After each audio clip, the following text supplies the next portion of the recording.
Assalamu alaikum, you're watching South Asia TV. My name is Mubashir Lukman, and the Armenia-Azerbaijan war has been going on for a long time now. There are reports of casualties on both sides, which is not good.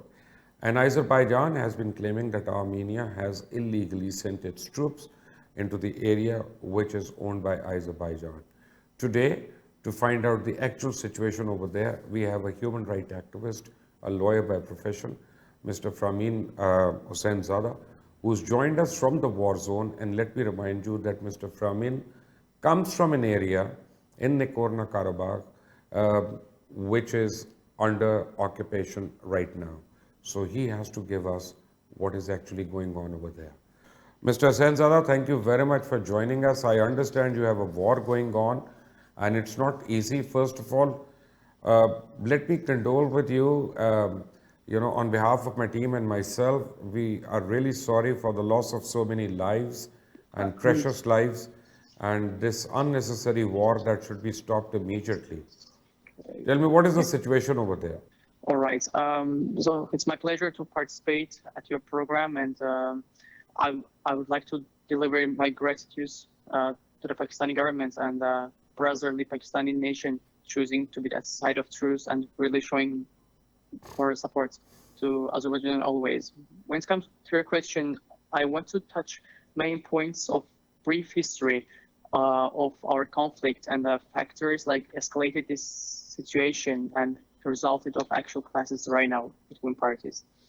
So the Armenia-Azerbaijan Nagorno-Karabakh conflict started with the Armenians' open territorial claims, and it happened during the dissolving of USSR in 1991, and they, Armenians, tried to realize their nationwide dreams, so-called from seas to the sea and big Armenia, and consequently the war erupted between Armenia and Azerbaijan, and so it's made there roughly 30,000 casualties and around 1 million IDPs by Azerbaijani side.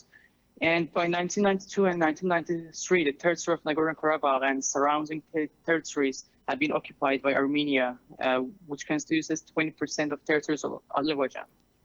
And then in 1994, the Bishkek Agreement about the ceasefire has been done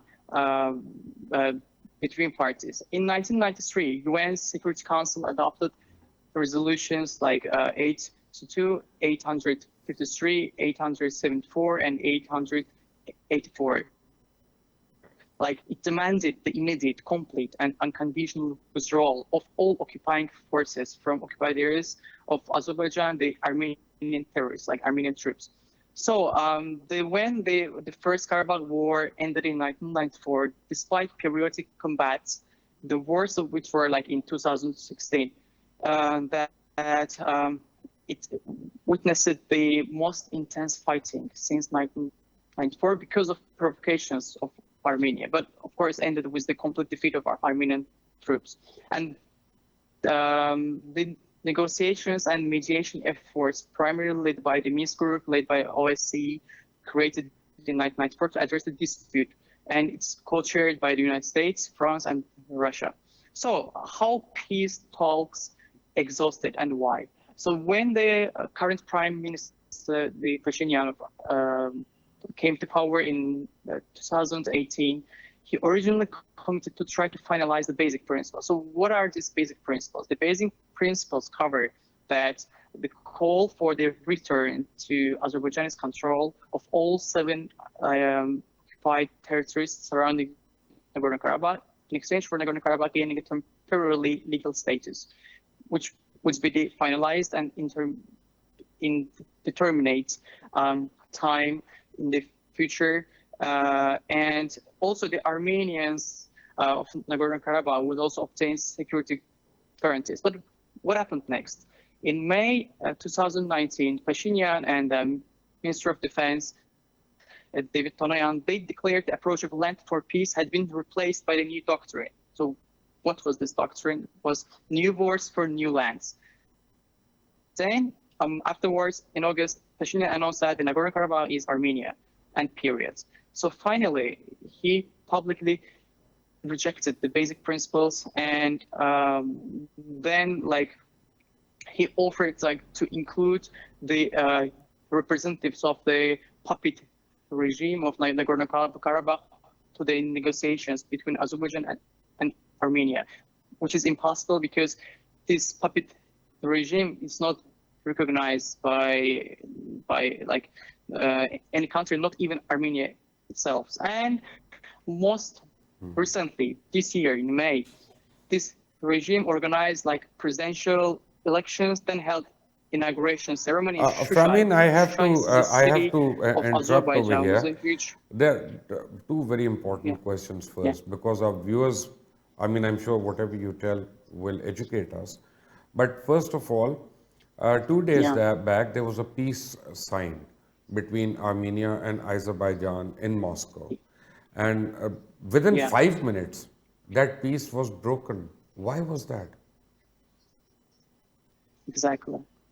Yeah, actually, because I wanted to tell about a brief history of the conflict, and then, like, according to your question, I would answer that despite, like, as you have mentioned, that despite the agreements reached during the meeting of the foreign ministers of Azerbaijan and Armenia in Moscow with the mediation of the Russian Federation, the Armenian armed forces continue to grossly violate the agreement.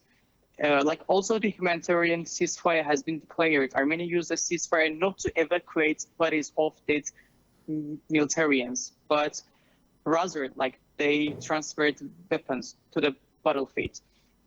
Immediately after the establishment of a humanitarian ceasefire, the Armenian armed forces fired on regions of Azerbaijan, which are not exactly like located in the Nagorno-Karabakh place. I mean, different regions. So they of were directly Azerbaijan. firing The in troops Azerbaijan. even sanitary. Of course, yeah. I mean, they also shoot sanitary medical vehicle like clearly marked with a white flag. So and they try to occupy the liberated places again. Is that the like reason? which Is that the reason there are why? some places, as you know. Is that the reason why International Red Cross abruptly stopped working over there? Yeah, because like Armenians, they like that's so inhuman and like vandalistic approach that even the Red Cross like they are collecting the bodies of the militarians, dead bodies like in the field, but they interrupted them as well. And also, as you know, on the 11th of October in the midst of night, Armenia fired a missile scud like from the territory of Armenian region, so-called the Vardenis, to Ganges city with deliberate goal of killing civilians exactly because like this kind of missile is used only at occasions during urgent necessity and damage spread over a wide area and show the true purpose of attack. This mentions like missile being one of the destructive ones aimed to destroy not only the targeted place and also surrounding areas. And this inhuman attack, like caused 10 dead and 33 wounded, including women and kids. They were children who lost both parents. They were kids, even they, like these kids, like they even cannot spell the words. Like they don't know where is actual war, like where is Rocky. They're sleeping at night, and whenever, there is one wounded kid like called Nilay, and her father, her grandma were killed in a rocket attack. And yesterday, her mom also died at hospital. It's so hard to talk about these facts, and these all occasions happened just after the ceasefire had been agreed between the parties. And Armenia, show again this inhuman and barbaristic approach to the civilians. And like Ganja, this city has been attacked. They're having more than 500,000 population is really outside the battlefield, and there is not even one military base on targeted area. But tell me, one point I we in really want to highlight Pakistan, that. we Yeah. in Pakistan fear many things, and one of the things is that we think that suddenly the war between Armenia and Azerbaijan is being converted into a sectarian war between Shiites and Sunnis. Is that right?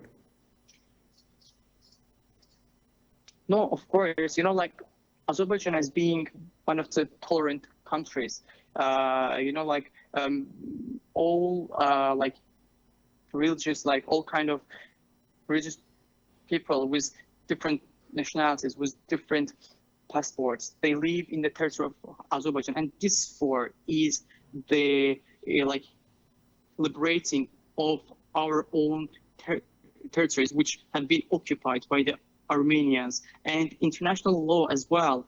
Just as far as I've mentioned, the UN Security Council resolutions itself declares that these territories belong to Azerbaijan. And I want to highlight one issue as well, that here the point is that Armenia always trying to include different states, powers, to make the conflict internationalized. Because they first attacked on 27th of September to the Azerbaijani regions, and the measures have been done by Azerbaijani side. So this only counter-attack measures, and Azerbaijan is defending own citizens. And there is one question here we should ask the whole world community and whole international media, that's Armenians. What are Armenian soldiers are doing in Azerbaijan territories? Because these territories historically belong to us, and now we're liberating our. But tell me areas. one thing. Tell me one thing. Realistically speaking, the area of Nagorno-Karabakh is too big, and no one country can occupy it fully. So I fear that after this war is over, Nagorno-Karabakh will sort of break into many areas. It will not just be one area. Yeah, so the occupied areas, so it's called the Nagorno-Karabakh region and surrounding 7 regions. So, I'm also from one of occupied areas, so-called Jabrail. Like my father is from the village of Mahmutlu, and my mother is from the village of Tajal, which these territories have been liberated on the 4th of October this year by the Azerbaijani armed forces. I'm also IDP. And this, when it comes to a question, so we cannot, we cannot criticize that territory is big or it's not big or something like this, because if this territory belongs to us historically, internationally, under the international law, how they can judge? How they can declare that these places, these regions belong to Armenia? What we'll have to do is we'll have to cut over here due to shortage of time. But I think tomorrow and day after and many days to come, we'll be requesting you to join us on a regular basis whenever you have time, so that you can apprise our viewers about the latest development. But first of all, let me tell you once again, we actually pray, and we pray sincerely that all of you are safe and there is no war, and we condemn especially the civilian casualties over there, and we hope truth will prevail. Exactly. Framin, thank you very much for joining us, and we would be requesting you to join us again and again from time to time. We do hope that the war ends very soon. There is no sense to any war anywhere in the world, and no sensible person can condone a war. And at the same time, we wish that the atrocities committed against civilians is brought to an end on any side, on anywhere. And we hope that soon, when we talk, it will be times of peace. Keep watching South Asia TV. Please subscribe to it. Until the next time.